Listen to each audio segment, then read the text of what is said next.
everyone. Thank you for being here today to join me for this virtual tour of an exhibition I curated called The Poetics of Atmosphere, Lorna Simpson's Cloudscape, and other works from the collection. My name is Siera Hyte, and I'm the Assistant Curator of Modern and Contemporary Art here at the Colby Museum of Art, and I'm really excited to share this exhibition with you. While we're here, we'll look together at images of some of the artwork on view in the show, and I'll talk for a bit about how I think the different works in the exhibition are relating to one another.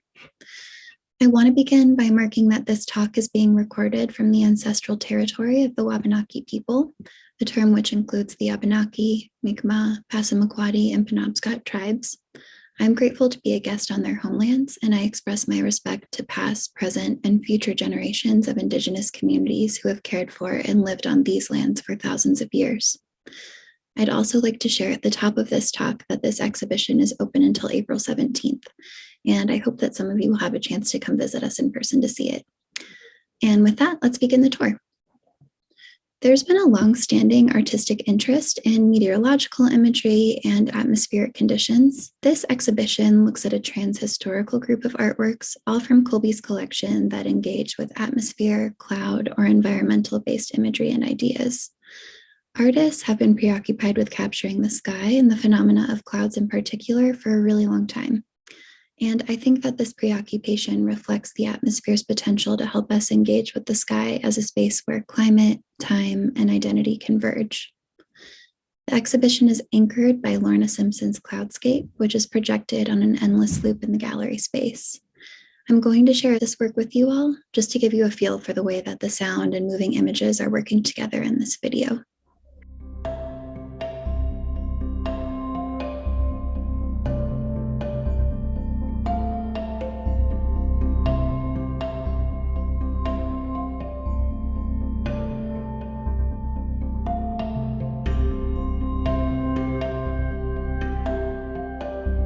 So as you can see in Cloudscape, there's not a great deal of action happening in the video that can be easily articulated. If you were going to summarize it simply, you might say that a man, who's played by the late artist Terry Adkins, whistles as fog engulfs him. One of the things that I found to be really compelling about this work is that it's deceptively simple. So as I said, not much appears to be happening, but within the constraints of the video, Simpson manages to create several massive shifts in our perception of Adkins' physicality. So at times, the clouds that surround Adkins obscure him completely, transforming him into a figure that I feel like appears to be more of a spirit than a solid body. There are points in the movement of Cloudscape's weather where his performance is rendered wholly invisible, though we hear his whistling throughout the video, even when Adkins himself cannot be seen, or as I said, when he seems to be almost more of an apparition. So I want to share a brief quote by the late art critic and curator Okwe Enwezor, who wrote about Cloudscape that Adkins' whistle appears to be a song of departure from the charnel house of the racial sublime. But this does not mean it will disappear completely, since race and masculinity still have social meaning. So Enwezor's notion of Cloudscape as a chronicle of a person who's departing or liberating themselves from the malignancy of structural racism, I think really articulates for me the sense of gravity and spiritual depth that I think can be experienced when watching this film. So a lot of Simpson's work addresses how race and gender inform one's visibility. And here, I think that we see Simpson giving Adkins the capacity to appear ethereal, or even to disappear completely from being visible. So there are moments with the fog where it almost becomes a kind of blanket that gives the performance a sense of privacy, sort of a pause in visibility that I think can be seen as gesturing to the ways in which white supremacy can prohibit non-white people the sort of luxury or rest of anonymity and privacy within our shared public spaces. So Simpson creates a tension in Cloudscape that I really think speaks to those ideas. She asks questions about who's allowed to hold weight, who's allowed to become weightless, who is seen as graceful, who is visible, and who remains unseen. In organizing other works from the collection to be in dialogue with Cloudscape, I looked for artworks at Colby that I felt like reflected their own individualized expressions of weight, both in a physical or an emotional sense. And I also wanted to choose works that alluded to atmospheric conditions in some way. I really wanted to emphasize that we relate to the sky and the atmosphere in an embodied way, and put works on view that question how we explore our own surroundings. So one such work that I think is doing that exploration is a painting called Perfumes by Sally Egbert.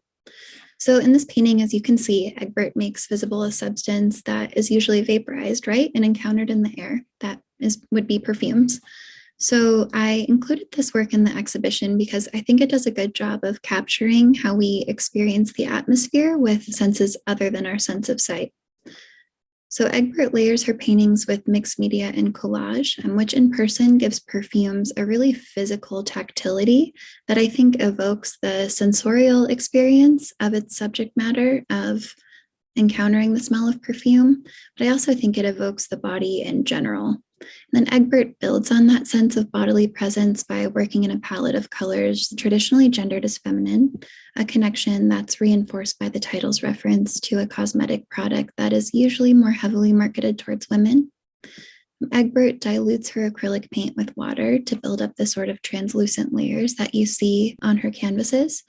And in Perfumes, the painting's background is cloaked in lavender mist, which is an effect of that dilution. And I think here that background really recalls the sensation of being enveloped by a cloud of perfume.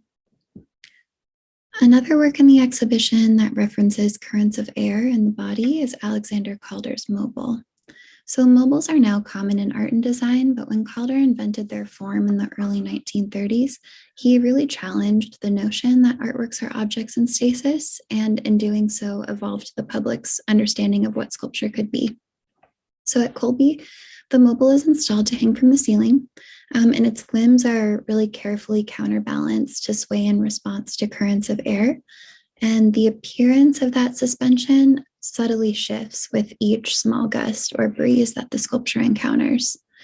I think Calder's emphasis on the slightness of the mobile's motions really attune us to any minor change in the gallery's atmospheric conditions. Their physical sensitivity to everything from passing breezes to the HVAC system to movements of visitors in the museum, I think really forges a sense of connection between the sculpture and the audience. It ensures that the mobile's every motion is unrepeatable, and it really intertwines the mobile's movement with the present moment. So in addition to works that are in dialogue with Cloudscape's sense of weight and weightlessness, there are works in the exhibition that connect to Simpson's use of weather imagery as well. I'm interested in the way that these works relate to, or in some cases, exert pressure on the tradition of artists depicting the sky or landscape.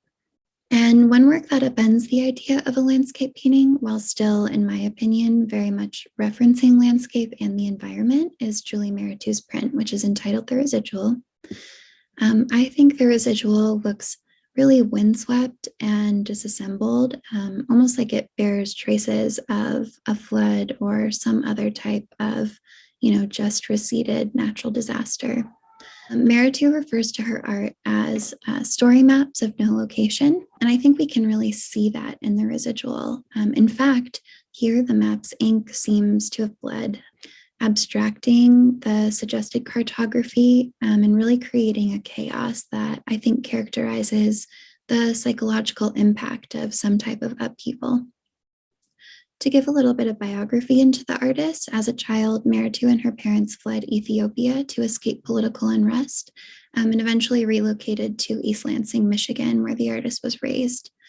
Mehretu often discusses her work in terms of social turmoil and migration, though not with any geographic specificity, again, thinking back to that idea of story maps with no location.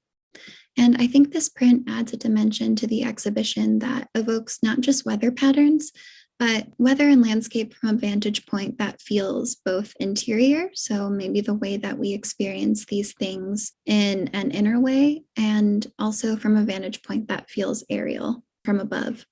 And Mehretu compresses these views, I think evoking the emotion of being swallowed up or carried away.